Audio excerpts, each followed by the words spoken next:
성도 여러분 안녕하십니까? 안식 후 3일 동안 평안하셨나요? 우리가 살아가는 이 세상에는 참된 소망이 없는 것 같습니다. 오늘 이 시간 오직 하나님께서 주시는 소망에 위로받으시는 우리 모두 되었으면 좋겠습니다. 다 함께 오늘 본문의 말씀 예레미야애가 3장 17절에서 23절을 보도록 하겠습니다. 예레미야애가 3장 17절에서 23절입니다. 제가 짝 홀수절을 읽으면 여러분들께서 짝수절을 읽어주시면 감사하겠습니다. 주께서 내 심령이 평강에서 멀리 떠나게 하시니 내가 복을 내어버렸으며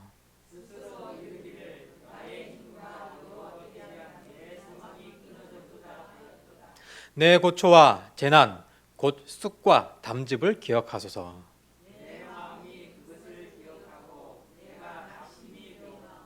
이것을 내가 내 마음에 담아두었더니 그것이 오히려 나의 소망이 되었사옴은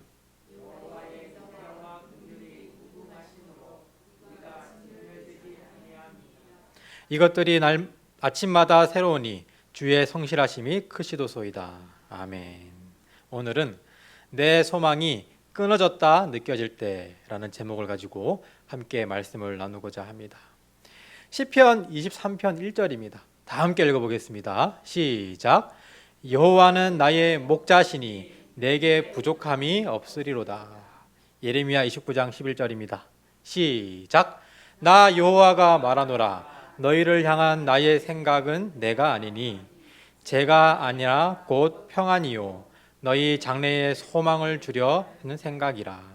여러분, 하나님께서 우리의 목자신 것 인정하십니까? 아멘.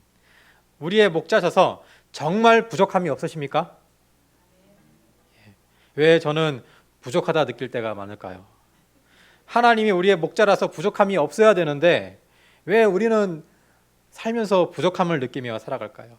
여러분, 이 구절은 정말 어려움 가운데 있는 사람들에게 힘이 된다고 말하는 성경 구절들입니다. 그래서 우리가 어려움 가운데 있는 분들을 위로할 때 많이 인용하는 성경절입니다. 그런데 상대방이 아니라 내가 정말 큰 어려움 가운데 있다면 가족의 문제라든지 건강의 문제라든지 내가 어떻게 할 수 없는 큰 문제를 내가 직면했더라면 하나님을 원망하지 않고 오로지 이 말씀만 의지할 수 있겠습니까?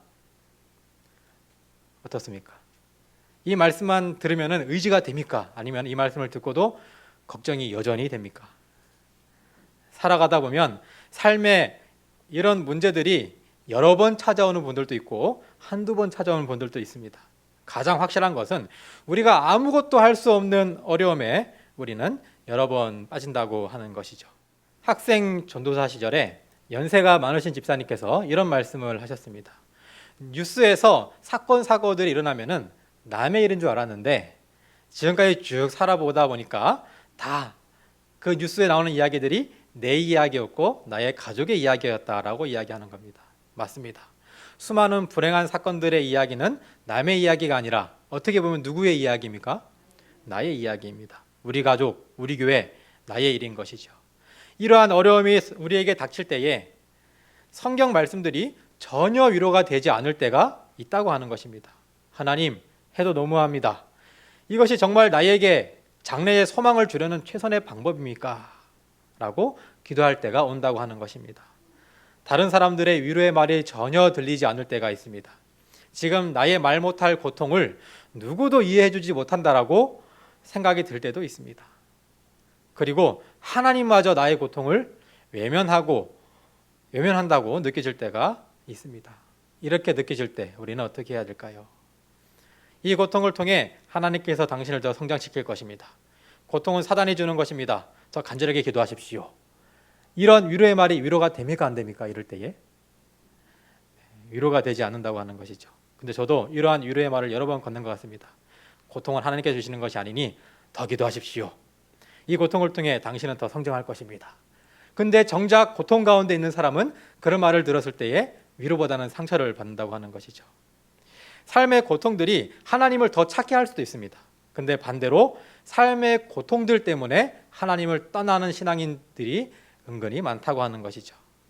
이러한 재난들, 이러한 고통 가운데서 고통 신음하는 사람들이 그들에게 중요한 것은 주변 사람들의 위로 또한 중요하지만 내가 하나님의 소망을 믿으며 붙들 수 있는 믿음이 정말 중요하다고 하는 것입니다. 그 어떤 것도 위로가 되지 않는 고통 속에서 모든 상황들이 재앙이라고 느껴질 때에 오늘 본문의 예레미야처럼 나에 대한 하나님의 계획이 끊어졌다라고 생각이 들 때 우리는 어떻게 다시 우리를 향한 하나님의 계획이 재앙이 아니라 평안이라는 것을 하나님의 말씀을 굳게 붙들며 마음의 평안을 얻을 수 있을까요? 오늘 본문의 말씀을 통해 예레미야가 어떻게 이러한 시련 속에서 하나님의 말씀에 대한 끈을 놓지 않은지, 소망을 놓지 않을 수 있을지, 내 소망이 끊어졌을 때, 내 소망이 끊어졌다고 느껴졌을 때 이를 대비해서 함께 말씀을 보고자 합니다. 3장 17절에서 20절을 쉬운 말 성경으로 제가 다시 한번 읽겠습니다. 주께서 내 심령으로부터 평강을 빼앗아 아주 멀리 던져버리시니 그 후에 나는 복이 도대체 무엇인지 까맣게 잊어버렸다.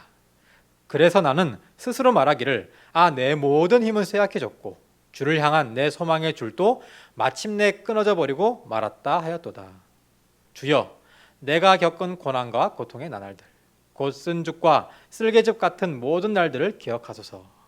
내 영혼이 그런 날들을 기억하면 그저 낙심하여 절망할 따름입니다. 예레미야의 그 기분이 느껴지십니까? 상황이 느껴지십니까? 얼마나 고통스러운 이런 표현을 하겠습니까? 하나님께서 내 마음으로부터 평안을 빼앗아 아주 멀리 던져버렸다. 하나님께서 약속하신 복이 실제로 있기는 하는 건지 이제는 도저히 모르겠다. 이제 이 고난을 더 이상 이길 힘도 없고 더 이상 하나님의 말씀을 소망할 마음조차 생기지 않는다. 이것이 누구의 심정이었습니까? 예레미야의 심정이었습니다. 그런데 예레미야가 아니라 우리도 신앙생활하면서 정말 우리 생활 가운데 어려움이 생기면 우리도 이런 마음을 품을 수 있다고 하는 것이죠. 예레미야 애가서는 유다 왕국의 종말, 특히 마지막 예루살렘의 마지막 포위 기간 동안에 일어난 일들, 그리고 그 이후 그 성읍에 수반되는 모든 죄악들과 함께 예루살렘이 멸망하는 때를 배경으로 하고 있습니다. 요시아가 죽은 후에 정치적, 사회적, 종교적으로 많은 쇠퇴의 과정을 겪게 됩니다. 여호아스, 여호야김, 여호야긴, 시드기야, 이런 악한 왕들의 통치 시대를 거치며 급속하게 타락하게 됩니다. 그래서 예루살렘 백성들은 마지막 포위 기간에 정말 처절하고 괴로운 생활을 했습니다. 유다의 거의 모든 백성들은 바벨론 사람들의 정복과 포로의 계속적인 포위로 인하여 거의 전멸하였습니다. 그 땅에 가장 가난한 사람들만 남겨졌는데 그들조차 가까이 있는 빈 성읍과 시골로 쫓겨났습니다. 특별히 이스라엘 백성들에게 있어서 예루살렘은 특별한 상징물이었습니다. 그것은 예배를 드리는 건물로서의 의미를 넘어서서 하나님이 존재하시고 하나님이 계시는 집으로 여겼습니다. 그런데 살아계신 하나님이 거한다고 생각하는 영원한 도성 예루살렘이 바벨론의 침략을 맞아서 어떻게 됩니까? 파괴가 됩니다.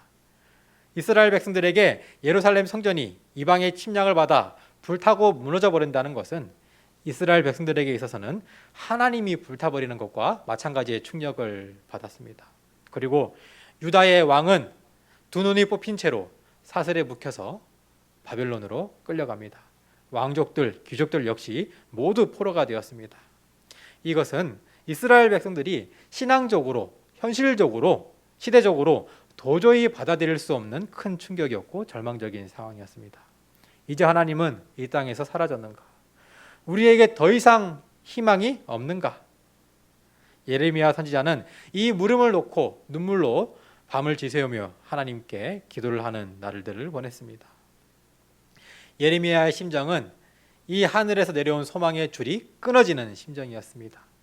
평생의 믿음과 하나님께 대한 신조가 흔들리는 경험.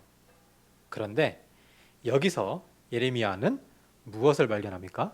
소망을 발견합니다. 평생의 믿음과 하나님에 대한 신조가 흔들리며 나의 모든 것이 무너져 내리는 소망이 끊어졌다라고 생각하는 그 순간 예레미야는 다시 소망을 발견하게 됩니다. 예레미야 애가 3장 21절을 함께 읽어보도록 하겠습니다. 시작. 이것을 내가 내 마음에 담아 두었더니 그것이 오히려 나의 소망이 되었사옴은 이것을 내가 내 마음에 담아두었더니 그것이 오히려 나의 소망이 되었다라고 말하고 있습니다. 같은 고통이며 같은 경험이며 같은 기억인데 전에는 절망을 주었던 생각만 해도 쓰디 쓴 그 기억이 이제는 소망이 되었다는 겁니다. 그 고통의 기억이 소망으로 변했습니다. 절망을 소망으로 바꾸는데 필요한 것은 기억이었습니다.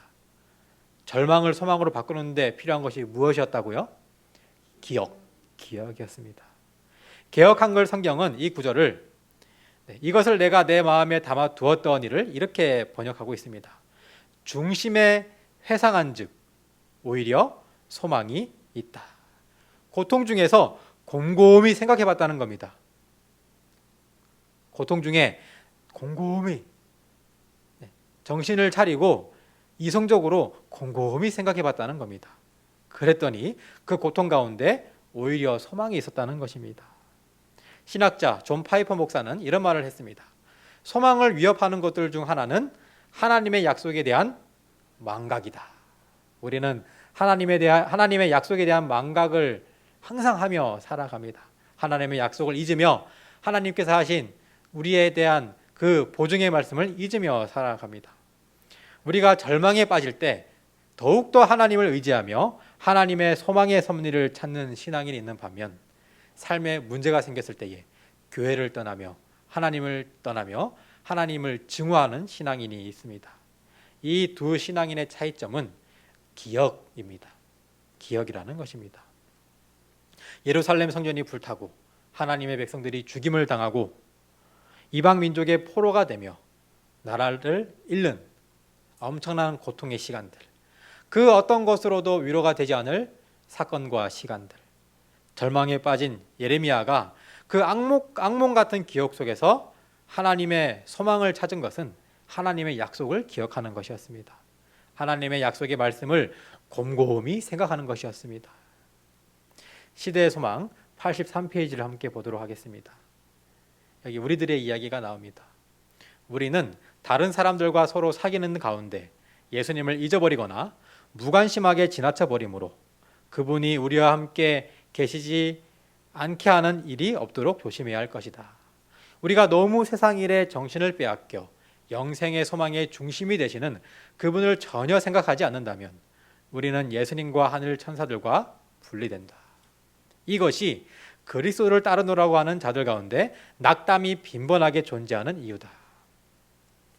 교회에 다닌다고 하면서 하나님을 믿는다고 하면서 하나님을 의지한다고 하면서 실망하며 떠나는 자들, 하나님을 비탄하는 자들, 그곳에서 위로를 얻지 못하는 자들, 그런 신앙인들은 예수님을 잊어버리거나 무관심하게 지나쳐버린다고 하는 것입니다.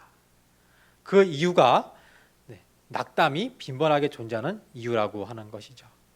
이어서 읽도록 하겠습니다. 많은 사람들이 예배에 참석하여 하나님의 말씀으로 소생과 위안을 얻는다.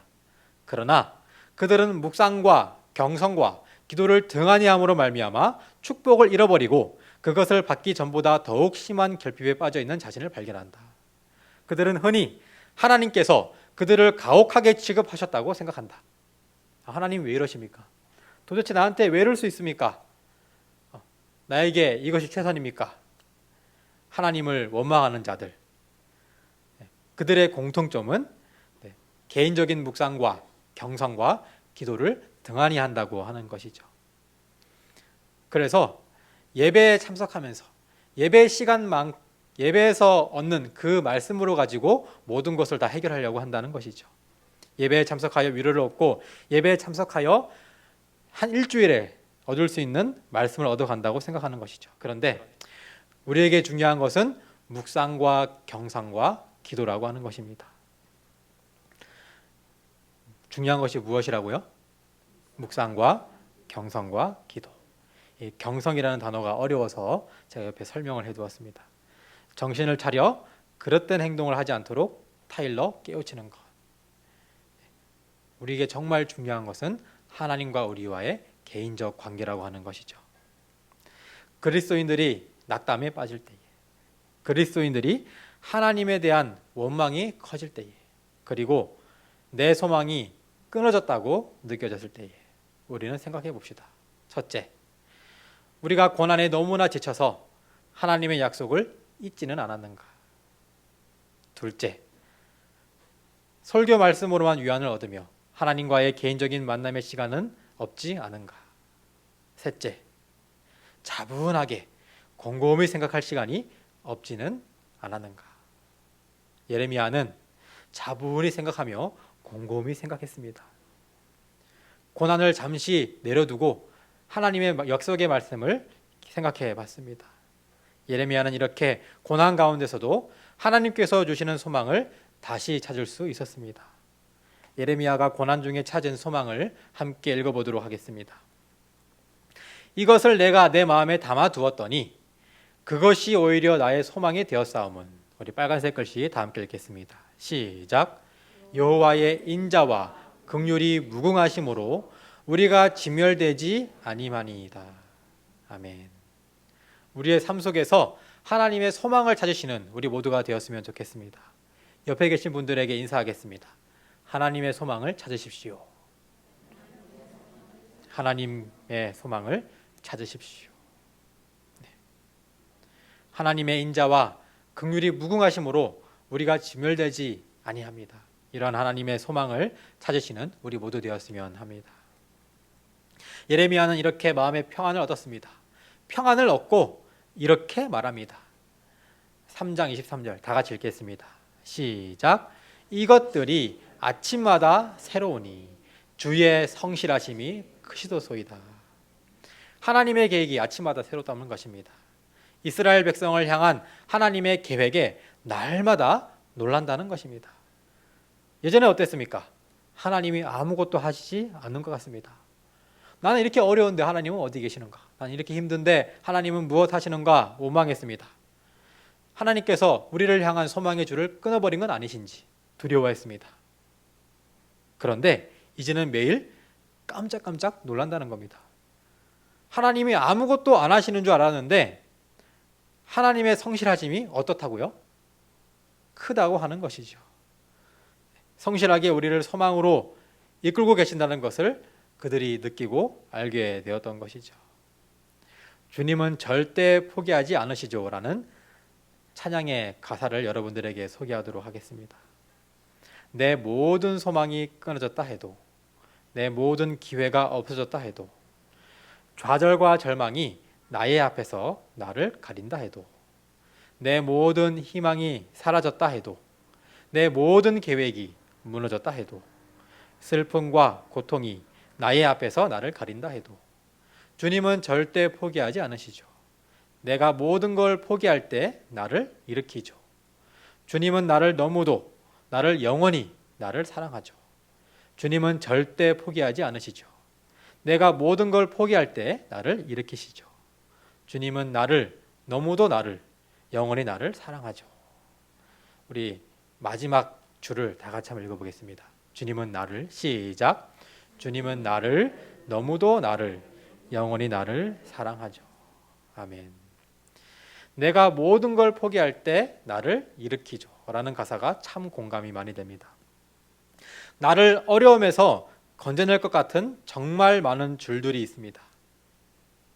우리에게 조금의 기력이 남아 있어도 그 썩은 동아줄만 잡으려고 발버둥 칩니다. 그것이 유일한 방법인 마냥 알고 살아갑니다. 그리고 우리가 기력을 다해 그 세상의 줄을 잡을 때에 그 줄은 끊어져 버리고 맙니다. 내 소망의 줄이 끊어졌다고 생각할 때에, 내 소망이 끊어졌다 느낄 때에, 그런데 그때에 하나님의 소망의 줄이 우리 눈에 보이게 됩니다. 나의 힘이 완전히 빠져버려서 더 이상 이 세상의 것을 잡지 못할 때, 그제서야 하나님이 보이고 하나님께서 우리를 소생시켜 줍니다. 내 소망이 끊어졌다 느낄 때에 잠시 쉬면서 숨을 돌리시고 곰곰이 하나님의 약속을 기억하시기를 바라겠습니다. 그리고 우리의 목자이신 하나님을 따라 부족함이 없는 곳으로 나아가시기를 바라겠습니다. 그곳에서 우리를 위하여 성실하게 일하시는 하나님을 발견하게 될 것입니다. 제가 어릴 때에 재영감 목사님께서 쓰신 곤충에 관한, 동물에 관한 책을 본 적이 있습니다. 제목이 기억이 안 납니다. 근데 거기 어떤 이야기가 나왔냐면은 원숭이들을 잡을 때에 조그만한 그 통 같은 데에 구멍을 조그맣게 뚫어 넣는다고 합니다. 그리고 거기다 쌀을 넣어 놓습니다. 원숭이가 손을 넣습니다. 딱 잡습니다. 그때 사냥꾼들이 나타납니다. 원숭이가 도망가려고 손을 뺍니다. 근데 빠집니까 안 빠집니까? 안 빠집니다. 절대 안 빠집니다. 발버둥을 칩니다. 절대로 안 빠져요. 왜냐하면 그 통을 나무에 묶어놨기 때문에. 근데 몇몇 원숭이들은 빠져나갑니다. 뭐 할 때 빠져나갑니까? 손을 펼 때 빠져나갑니다. 손을 펴지 않는 원숭이들은 어떻게 됩니까? 다 동물원으로 잡혀갑니다. 네, 그 이야기가 이 말씀을 들으면서 생각이 났습니다. 정말 내가 아무것도 할 수 없다고 생각하고 모든 것을 내려놨을 때에 그제서야 인간은 하나님이 보입니다. 자유가 보입니다. 어쩔 수가 없는 것 같습니다. 그래서 어떻게 해요? 우리는 절망에 빠졌을 때에 내가 이때 하나님께서 나에게 주신 기회구나. 이제 하나님이 보이겠구나라고 생각하며 더욱더 하나님께 나아가야 한다고 하는 것이죠. 그때 내가 또 뭐 할 수 있을 게 있을까? 발버둥 치고 내가 뭘 할까? 또 무슨 하늘에서 내려온 다른 줄이 있을까? 생각하게 되면은 절대로 빠져나올 수 없다고 하는 것이죠. 이 가사처럼 내가 모든 걸 포기할 때 나를 일으키시는 그 하나님을 기억하시기를 바라겠습니다. 내가 어려운 가운데 빠졌을 때에 그런 하나님을 생각하며 예레미야처럼 다시 일어서기를 바라겠습니다. 내가 넘어졌을 때에 예레미야처럼 하나님의 약속을 곰곰이 생각하며 걱정을 모두 벗어버리고 기쁘게 하나님을 따라가는 우리 모두가 되기를 바라겠습니다. 이러한 축복에 우리 함께 하시기를 바라며 말씀을 마치도록 하겠습니다.